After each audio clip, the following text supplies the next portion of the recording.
All right, good evening, everyone. Today is Tuesday, April 15th, and the time is 6:37 p.m., and I'd like to call this meeting to order. First on our agenda is the consent agenda. First is the budget hearing minutes from March 25th, 2025. Any questions or comments on the minutes? Nope, not this time. All right, hearing none, I will take the motion. Make a motion to accept budget hearing minutes, March 25th, 2025. Can I have a second? Second. All those in favor? Aye.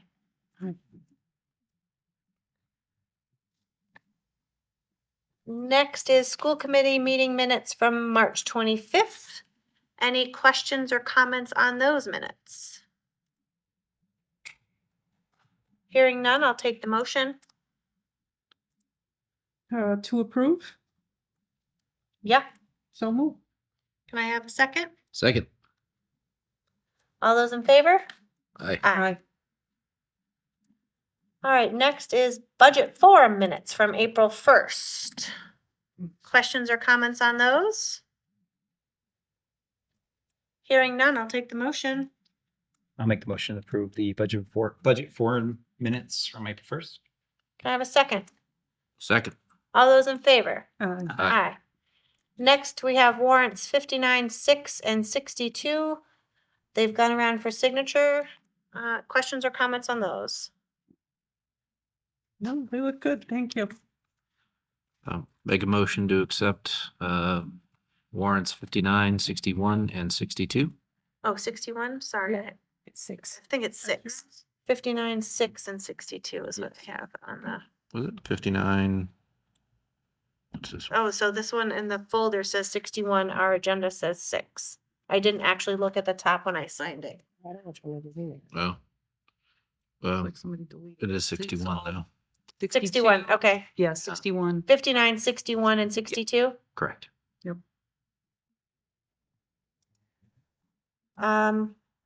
Motion? Yes? Yes. Can I have a second? Second. All those in favor? Aye. All right. Oh, aye. Okay. Next, visitors' comments. Any citizen wishing to speak before the committee must sign in with the administrative assistant prior to the opening of the regular session of the school committee. The visitor will identify themselves by name and address and shall speak for no longer than 3 minutes. For anyone unable to sign in ahead of time, we ask that you clearly state your name and address so that this information can be included in the record of the meeting. Seeing no visitors, moving right along. Cole is not here. But there is a student report in your notes. You guys can take a look at if you're interested. If you want me to read it out, I can do that, but it is in your folder of some activities at the high school. Okay, thank you. Mine is a lock. Yeah, I think so. Mr. Dorman attended a nice student government day with some of our students in Boston. Oh, nice. Friday, the first Friday in April, unless it's Good Friday, is always Student Government Day. We had a delegate and an alternate to the general courts of the House, and they participated in a mock session, committee hearing first, and then a House session on restriction. The proposed bill for them was on restrictions for social media use, so having an age limit. The students did not vote in favor of that. age limit. Surprise. But they really enjoyed the day. Awesome. Who went? It was Faith Ramos. She was the delegate, and Anthony Santiago was the alternate. Awesome. Excellent. It's nice to see the kids doing that. They've been doing it for a long time. I was a runner-up alternate. Patrick Sullivan went, and I didn't get to go because he went, but I've been taking students since 2007. yeah, it's a good thing we've always been sort of a part of, which is great. All right, next we have new business. First is a donation to East Meadow from Liz LaFond. So you are up, Liz. Oh, I am? Gosh, I wasn't expecting that. So anyway, having been around schools most of my adult life, all of my adult life, and then in school prior to that, one thing that always struck me was this time of year and schools that tend to run out of paper. And I did just kind of pick up on a quick, we're moving this from here because we've got to get, the remaining like 8 cartons of paper that we have in the school. And I thought, I remember visiting the schools when I was in Holyoke, and whenever I visited, I always brought a few reams of paper, and I was always like, people were very grateful to see paper, especially if it was colored paper.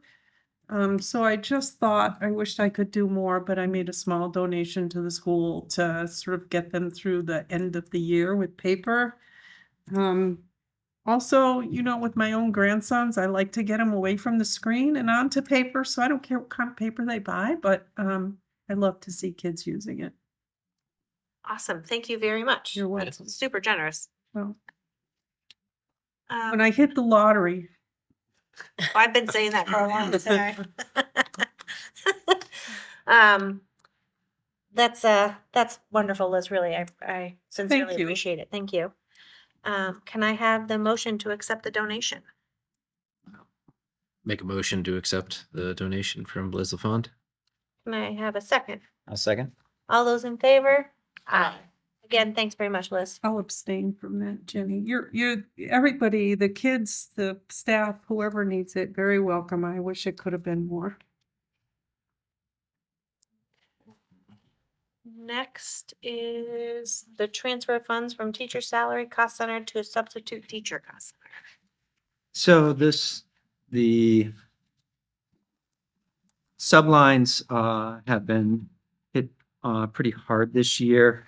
We've had a few leaves of absence in addition to just the demands on staffing have caused a number of absences in both buildings, particularly at the junior senior high school and in our nursing department.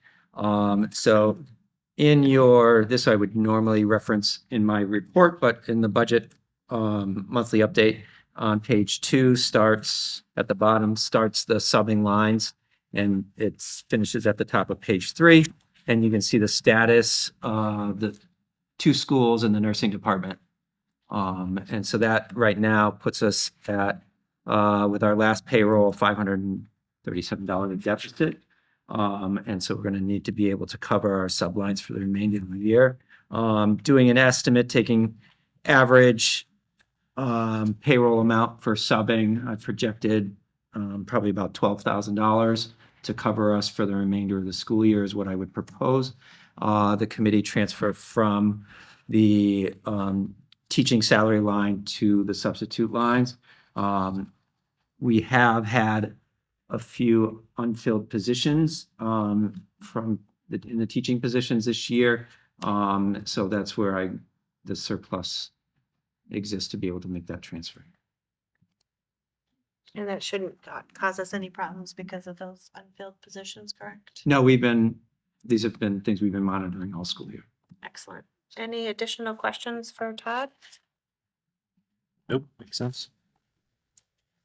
It's been an exceptionally hard flu season this year as well. Had a tough stretch. Hearing no additional questions, I will take the motion for the funds transfer. I'll make the motion for the transfer of funds from teacher salary cost center to substitute teacher cost center. I'll second. All those in favor? Aye.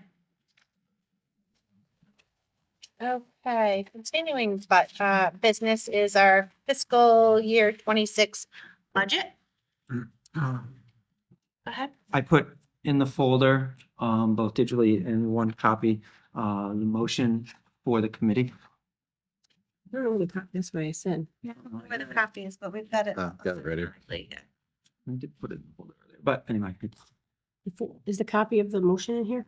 I saw it this morning. Yeah, it's in here. Somebody might. Yeah. have it. Someone just picked it Oh, up somewhere. yeah. It's fine. We have it on there. Yep. Any questions about this before we vote on it?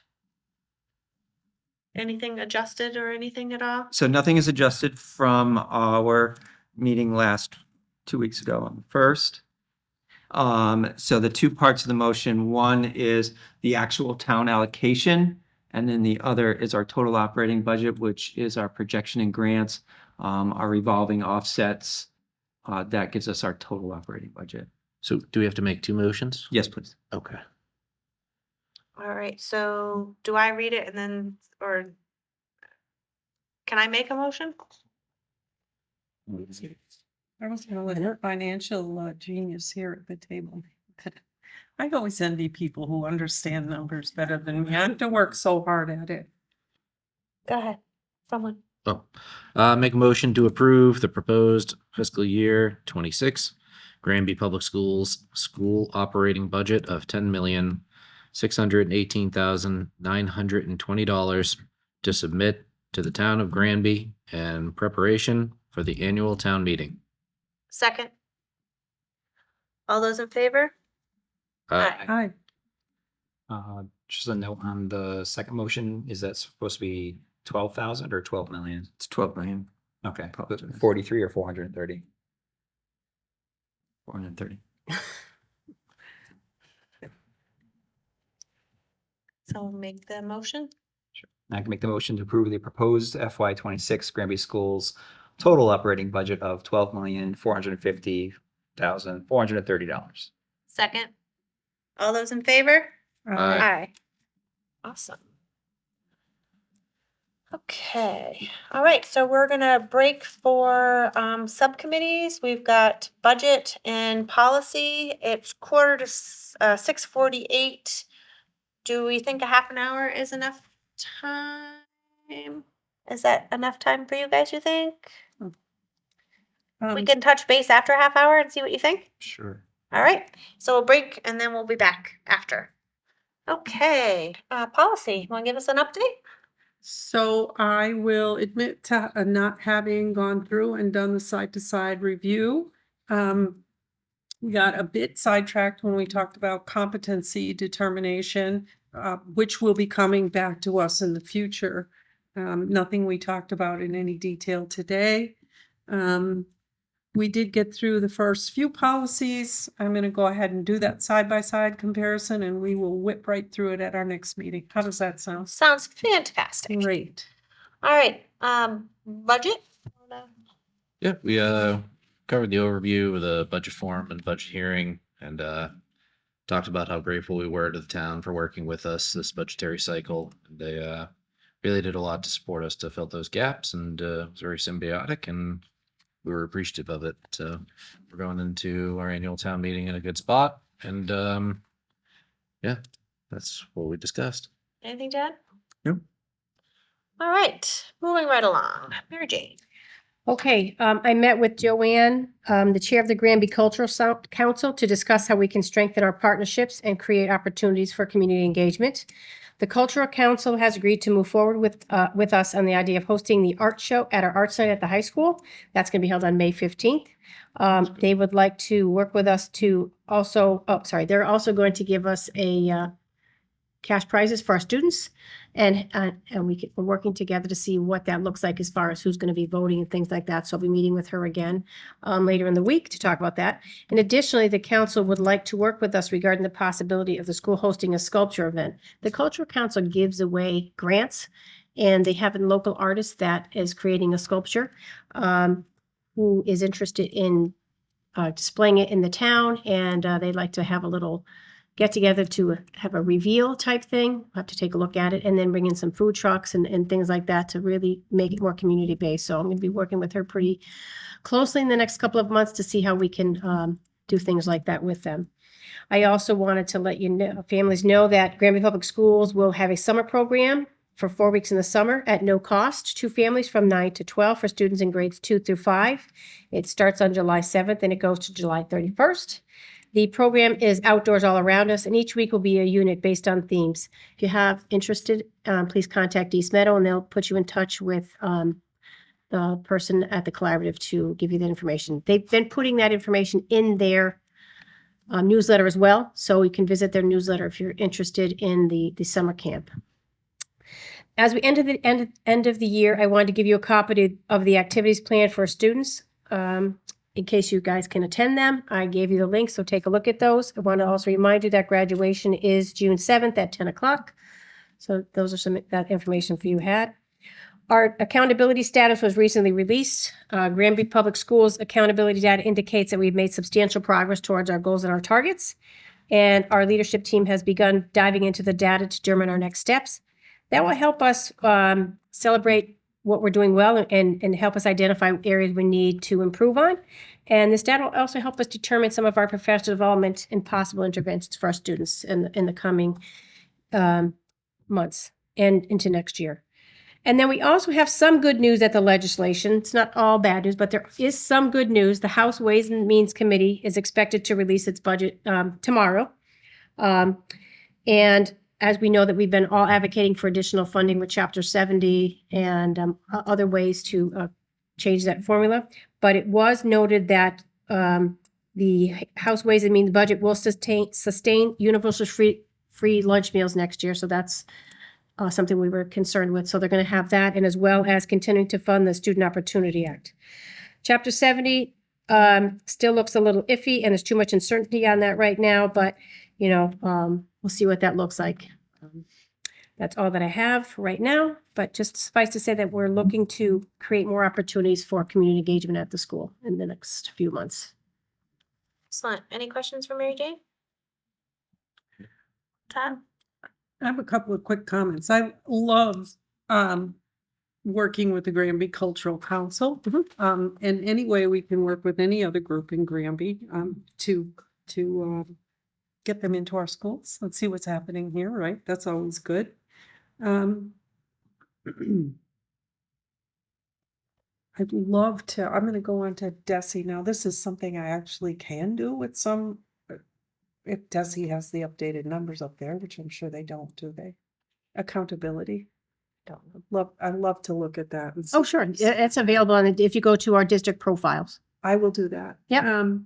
And we're expecting, on the hold harmless, the governor's budget included $75 per student, but we would likely be expecting that to be probably double. Yes, that's what we've seen in the past few years. We have seen it doubled. I can't project whether the House Ways and Means will go up that much, but any increase in the Chapter 70 is going to be for us. Any increase will be helpful. And I did read an article yesterday in maybe it was State House News, that the Fair Share Act revenue has come in much higher than predicted. Oh, good. Which is a good thing for schools as well. Mhm. And communities, Yeah. because money comes into communities for roads and bridges and such. Oh, I hadn't read that. So I've given you the budget update for through March. I don't know if anyone has any questions. We talked a little bit about the sublines already and their impact. There aren't any areas right now that I'm concerned about. Monitoring our major lines as we progress.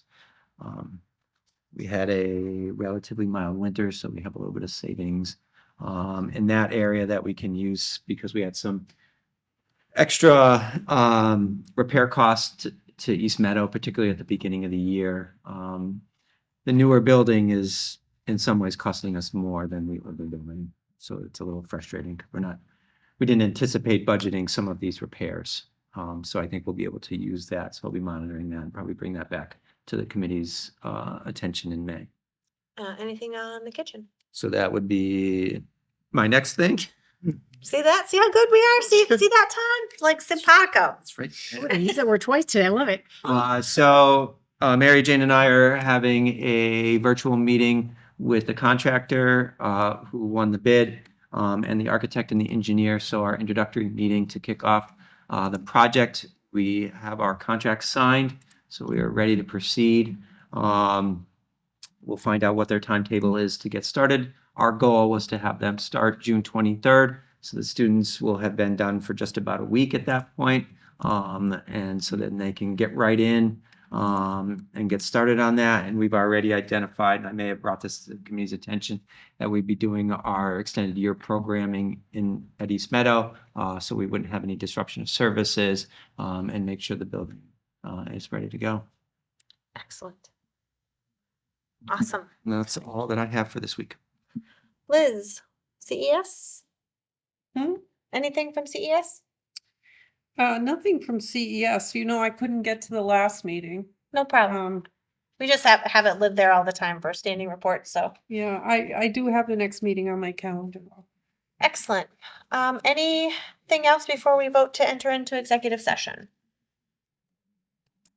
All right, hearing nothing, we'll vote to enter into executive session under Massachusetts General Law, Chapter 30A, Section 21, Part A3, to conduct strategy sessions in preparation for negotiations with non-union personnel or to conduct collective bargaining sessions or contract negotiations with non-union personnel. The committee will not return to open session. Ginny, could you do a roll call vote, please? Yes, Ms. LaFond, Yes. Mr. Bulky, Aye. Mr. Durham, Hi. and Ms. Bartos. Aye. Thanks, everybody. Have a great night.